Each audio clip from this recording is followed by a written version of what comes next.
Hi good morning. നമുക്കിന്ന് വളരെ പെട്ടെന്ന് തയ്യാറാക്കാൻ പറ്റിയ ഒരു ഗ്രീൻ പീസ് കറിയുടെ റെസിപ്പി നോക്കിയാലോ.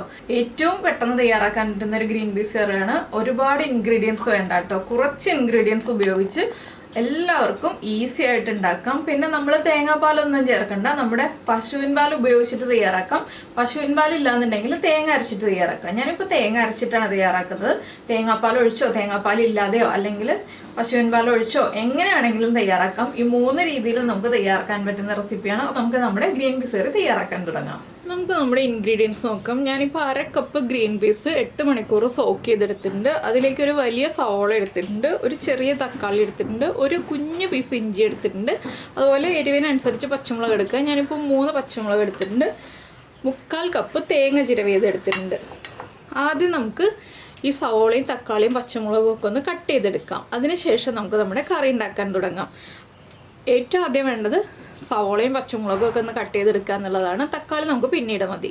ഇപ്പോൾ നമ്മൾ നമ്മുടെ പച്ചമുളക് ഒന്ന് സ്പ്ലിറ്റ് ചെയ്തെടുത്തിട്ടുണ്ട്, സവോള നീളത്തിൽ കനം കുറച്ച് സ്ലൈസ് ചെയ്തെടുത്തിട്ടുണ്ട്. ഇനി നമുക്കൊരു കുക്കർ ചൂടാക്കി എടുക്കാം. ചൂടായ കുക്കറിലേക്ക് ആദ്യം നമ്മൾ എടുത്തു വെച്ചിരിക്കുന്ന ഗ്രീൻ പീസ് ചേർക്കുക.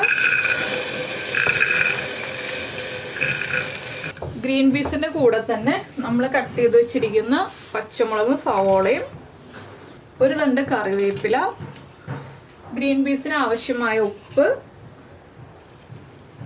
1/4 ടീസ്പൂൺ മഞ്ഞൾപ്പൊടി, ഇത്രയും ചേർത്തിട്ട് നമ്മുടെ കയ്യിലുള്ള ഗ്രീൻ പീസ് കുക്കാവാൻ എത്ര വിസിൽ വേണോ അത്രയും വിസിൽ വരുത്തുക. എൻ്റെ കയ്യിലുള്ള ഗ്രീൻ പീസ് 3 വിസിൽ വരുമ്പോൾ കുക്കായി കിട്ടും. അപ്പോൾ ഞാൻ 3 വിസിൽ വന്ന് പ്രഷർ കംപ്ലീറ്റ് പോകുന്നത് വരെ കുക്കർ അടച്ചു വെച്ച് വേവിക്കാൻ പോവാണ്. അപ്പോൾ നമ്മളൊരു മിക്സിയുടെ ജാർ എടുത്തിട്ടുണ്ട്. അതിലേക്ക് നമ്മൾ എടുത്തു വെച്ചിരിക്കുന്ന തേങ്ങ ചേർക്കാം. തേങ്ങയുടെ കൂടെ 1 ടീസ്പൂൺ മല്ലിപ്പൊടി ചേർക്കുക.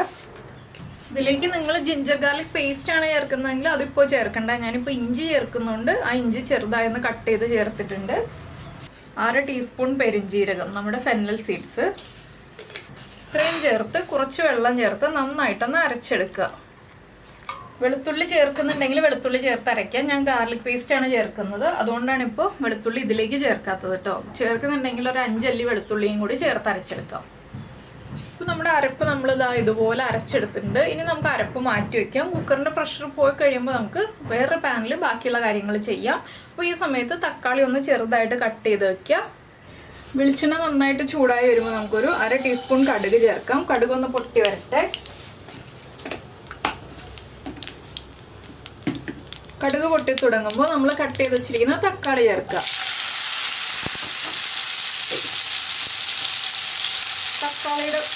തക്കാളിയുടെ കൂടെ 2 തണ്ട് കറിവേപ്പില ചേർക്കുക. ഇനി ഇതിലേക്ക് 1 ടീസ്പൂൺ ഗാർലിക് പേസ്റ്റ് ചേർക്കുക. ഈ സമയത്താണ് നമ്മൾ ജിഞ്ചർ പേസ്റ്റും ആഡ് ചെയ്യുന്നുണ്ടെങ്കിൽ ആഡ് ചെയ്യേണ്ടത്.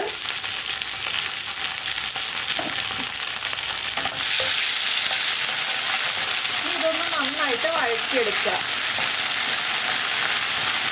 ഈ തക്കാളി ഒരുപാട് കുക്കായി പോകണ്ട കേട്ടോ. ഇതിലേക്ക് ഇനി നമുക്ക് നമ്മൾ അരച്ച് വെച്ചിരിക്കുന്ന അരപ്പ് ചേർത്ത് കൊടുക്കാം.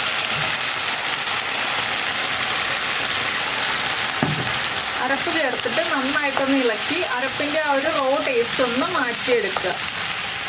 ഇതിലേക്ക് ഇനി ഒരു 1/2 ടീസ്പൂൺ ഗരം മസാലപ്പൊടി, ഇത്രയും ചേർത്ത് നന്നായിട്ടൊന്ന് ഇളക്കിയെടുക്കുക.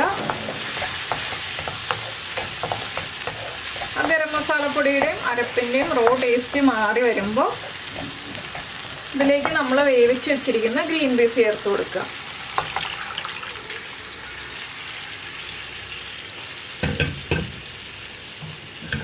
ഇനി ഫ്ലെയിം കൂട്ടി വെച്ചിട്ട് ഹൈ ഫ്ലെയിമിൽ വെച്ച് നന്നായിട്ട് തിളപ്പിച്ച് നമുക്ക് എത്ര ഗ്രേവി വേണോ അതനുസരിച്ച് തിളപ്പിച്ചുകൊണ്ടിരിക്കുക. ഗ്രേവി കുറുകി വരുന്നത് വരെ. പിന്നെ നിങ്ങളുടെ കയ്യിൽ ഗ്രേവി കുറവാണെന്നുണ്ടെങ്കിൽ തിളപ്പിച്ച വെള്ളം ചേർത്ത് ലൂസാക്കി എടുക്കാം. അപ്പോൾ ഞാനിതൊന്ന് തിളപ്പിച്ച് കുറുക്കിയെടുക്കട്ടെ. അപ്പോൾ നമ്മുടെ ഗ്രീൻ പീസ് കറി കുറുകി വന്നിട്ടുണ്ട്. ഇത് കണ്ടോ,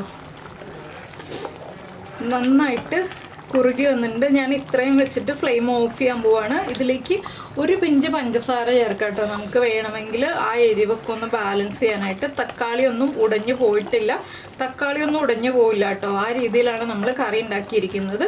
അപ്പോൾ ഇത്രയേ ഉള്ളൂ നമ്മുടെ ഗ്രീൻ പീസ് കറിയുടെ പരിപാടി. എല്ലാവർക്കും ഈ ഒരു റെസിപ്പി ഇഷ്ടമായി എന്ന് വിചാരിക്കുന്നു. ഇനി ഫ്ലെയിം ഓഫ് ചെയ്യാം. അപ്പോൾ ഈ ഒരു റെസിപ്പി നിങ്ങൾ ഇങ്ങനെ ഉണ്ടാക്കി നോക്കിയിട്ടില്ലെങ്കിൽ ഉറപ്പായിട്ടൊന്ന് ട്രൈ ചെയ്ത് നോക്കിക്കോളൂ കേട്ടോ. നന്നായിട്ട് ഇഷ്ടപ്പെടും.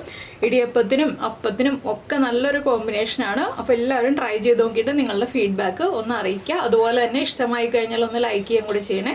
പിന്നെ നമ്മുടെ ചാനൽ ആദ്യമായിട്ട് കാണുകയാണ്, നമ്മുടെ വീഡിയോ പ്രസൻറ്റ് ചെയ്ത രീതിയൊക്കെ ഇഷ്ടമായി എന്നുണ്ടെങ്കിൽ നമ്മുടെ ചാനൽ ഒന്ന് സബ്സ്ക്രൈബ് ചെയ്ത് സപ്പോർട്ട് ചെയ്യണം. അപ്പോൾ നമുക്ക് നമ്മുടെ അടുത്ത റെസിപ്പിയുമായിട്ട് അടുത്ത ദിവസം വീണ്ടും കാണാം.